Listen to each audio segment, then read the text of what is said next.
Assalamualaikum warahmatullahi wabarakatuh. Nama saya Siti Noidina binti Muhammad Zamri. Nombor kad matrik 03 DEP 18F1071.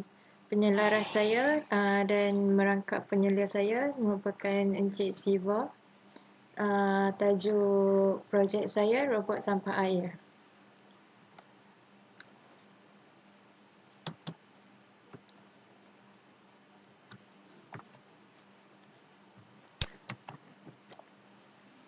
Pengenalan. Isu pembuangan sampah yang tidak terkawal ke merata-rata tempat, termasuklah ke dalam saliran air longkang, parit maupun sungai dan laut, bukanlah perkara yang baru.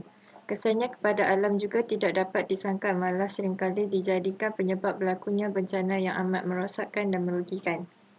Dengan yang demikian, inisiatif untuk mencipta robot sampah air cuba dibangunkan dengan tujuan memerangkap dan memudahkan proses kutipan atau pungutan sampah, di samping memudahkan sampah-sampah tadi dikutip dari dalam longkang, khususnya di dalam lubang longkang yang biasanya agak dalam dan sempit. Robot sampah air merupakan jenis robot sampah yang berbentuk bot di mana robot ini mampu bergerak otomatis di atas permukaan air. Dewasa ini kegunaan dalam pembuatan robot tentunya diharapkan mampu membantu kegiatan manusia atau pekerjaan manusia yang sulit dijangkau oleh kondisi manusia itu tersendiri. Latar belakang projek. Isu pembuangan sampah yang tidak terkawal ke merata-rata tempat, termasuklah ke dalam saluran air longkang, parit maupun sungai dan laut, bukanlah perkara yang baru. Kesedaran kepada masyarakat terhadap pentingnya menjaga kebersihan alam sekitar sentiasa diteruskan. Malah beberapa inovasi telah dibangunkan untuk membantu supaya sampah sarap yang tidak dikawal selia dapat diuruskan dengan sistematik. Di dalam kajian kes yang telah dijalankan yang memfokuskan kepada saliran air longkang, sampah-sampah yang sering dilihat selain daun-daun dan rantai pokok, sampah sarap domestik juga banyak menjadi faktor kepada longkang tersumbat, seperti botol plastik, pembungkus makanan, tin minuman dan bahan-bahan buangan lain yang susah reput. Penyataan masalah. Pembuangan sampah sarap adalah satu punca yang menjadi kebimbangan di dunia sekarang ini, terutama kepada makhluk yang hidup. Pembuangan sampah sarap secara terbuka atau di kawasan berair adalah cara yang salah di sisi undang-undang terhadap alam sekitar. Permasalahan yang sering ditimbulkan apabila berlakunya saliran-saliran longkang tersumbat adalah kesukaran untuk mengutip dan memungut sampah di dalam longkang, terutamanya lubang longkang yang dalam ditambah dengan aliran yang deras. Selain itu, kesukaran membersihkan lubang longkang yang mempunyai tabungan air yang dalam, kotor dan busuk yang sukar dimasuki oleh manusia. Ia boleh menyebabkan berlakunya air bertakung di tempat yang lebih rendah. Objektif kajian. Antara objektif yang dapat dilaksanakan apabila robot sampah air ini ditubuhkan adalah dapat mewujudkan persekitaran yang bersih dan bebas dari pencemaran, dapat meyakinkan manusia untuk mendapatkan sumber air yang bersih dan tidak tercemar, dapat mengurangkan kejadian bencana alam seperti banjir. Skop projek. Skop kajian projek adalah projek ini memfokuskan kepada penyelesaian yang berkesan bagi menyelesaikan masalah longgokan sampah sarap di kawasan-kawasan berair. Antaranya adalah di kawasan sungai, longkang-longkang, kawasan perindustrian, tempat-tempat percutian seperti kawasan air terjun dan kawasan-kawasan perairan sama ada menjadi tumpuan orang ramai ataupun tidak.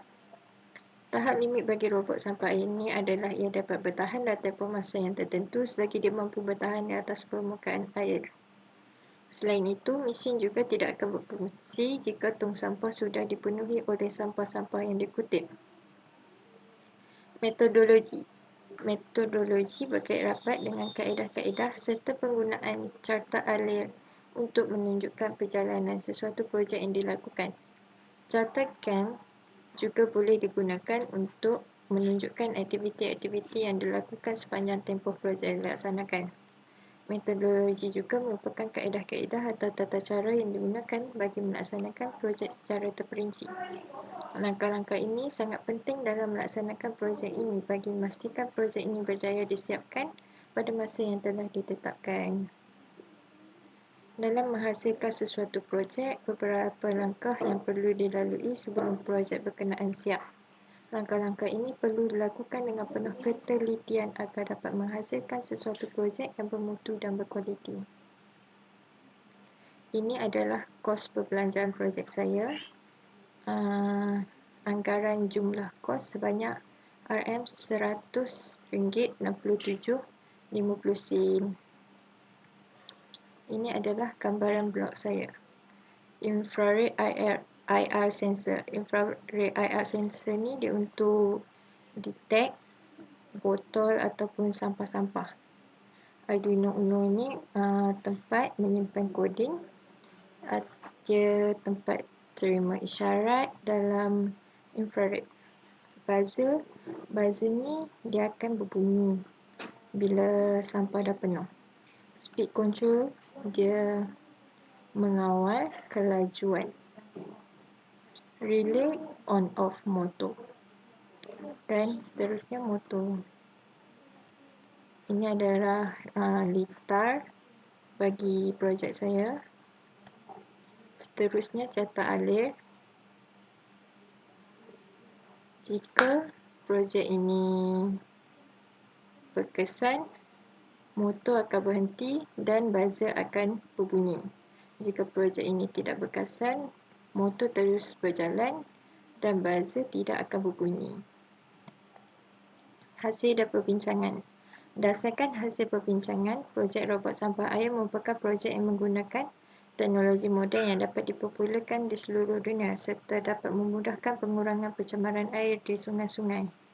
Dengan adanya sungai atau kawasan perairan yang bersih, masyarakat tidak lagi berasa ragu-ragu untuk menggunakan sumber air.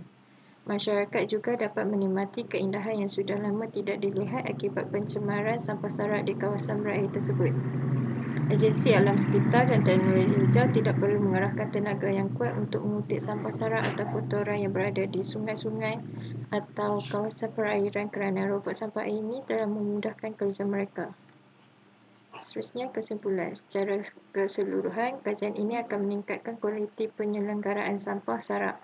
Hasilnya, penyelenggaraan ini akan dapat memberi keselesaan kepada masyarakat dan mengurangkan pencemaran air. Projek kajian ini juga dapat membantu masyarakat menggunakan projek ini dengan betul bagi mengelakkan kegiatan pencemaran air atau longgokan sampah sarak yang akan mengakibatkan kawasan tersebut akan berbusuk kerana sisa-sisa sampah yang telah bercampur dengan air. Masyarakat juga akan lebih peka tentang kepentingan menjaga alam sekitar dan menjaga sumber air. Mungkin suatu hari nanti, projek ini dapat dipasarkan dan menjadi satu peralatan tambahan pada masa akan datang walaupun pelbagai peralatan canggih berada di pasaran. Melalui latihan ini, ia dapat memupuk sifat ingin tahu tentang sesuatu yang baru dan juga pembelajaran teori yang seterusnya meletakkan kami di dalam keadaan yang bersedia untuk mempraktikkan pada masa akan datang. Cadangan. Setelah projek robot sampah air ini telah dilaksanakan, saya dapat memfokuskan beberapa cadangan setelah melihat dan mengetahui hasilnya. Antara cadangan berikut adalah dapat memahami dengan lebih terperinci tentang projek yang dilakukan dan dapat mendalami tentang proses untuk membuat projek tersebut. Seterusnya, dapat berkongsi pendapat dan pandangan dari mereka yang lebih arif dan berpengalaman serta sebelum memulakan projek ini dihasilkan. Ini adalah milestone ataupun pengurusan projek pada SEM 1 dan ini pada projek 1 dan ini pada projek 2. Sekian, terima kasih.